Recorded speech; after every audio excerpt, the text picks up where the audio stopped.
Google টিভিতে ইদানিং একটা সমস্যা দেখা দিচ্ছে, যেটা হচ্ছে ডাবল স্ক্রিন হয়ে যাওয়া। সফটওয়্যার আপডেটের কারণে এই সমস্যাটা হয়েছে। তো এই সমস্যাটা কিভাবে সমাধান করবেন, জাস্ট এখানে এরো চিহ্ন আছে, এটা ক্লিক করার পরে এই বাম বাটন দুইটা ক্লিক করতে হবে এবং ডান বাটন দুইটা ক্লিক করতে হবে। আবার দেখাচ্ছি, এরো চিহ্নিতে ক্লিক করার পরে বাম বাটন দুইটা ডান বাটন দুইটা ক্লিক করতে হবে।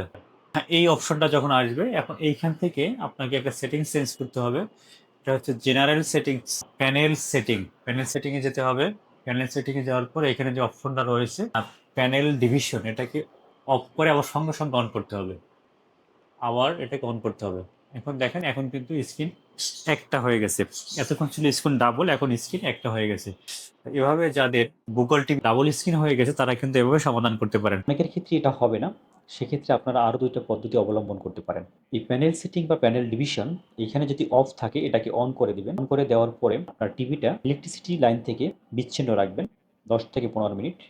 বিচ্ছিন্ন রাখার পরে আবার 10-15 মিনিট পরে এটাকে নতুন করে কানেক্ট করবেন। সেক্ষেত্রে এই সমস্যাটা সমাধান হয়ে যেতে পারে। এরপর যদি সমস্যার সমাধান না হয়, সেক্ষেত্রে আপনি সফটওয়্যারটি রিসেট করে দেখতে পারেন। 3টি মেথড অবলম্বন করলে আশা করা যায় আপনার সমস্যাটি সমাধান হবে। তবে মনে রাখবেন, সব মডেলের সেটিংস বা মেনু একই নাও হতে পারে। সেক্ষেত্রে রিসেট দেওয়ার আগে আপনি আপনার টিভির ম্যানুয়ালটি দেখে নেবেন যে কিভাবে রিসেট দিবেন। আমার ক্ষেত্রে প্রথম পদ্ধতিটি সমস্যার সমাধান হয়েছে, তাই আপনাদের সাথে অভিজ্ঞতাটি শেয়ার করলাম। ভিডিওটি সেভ করে রাখুন।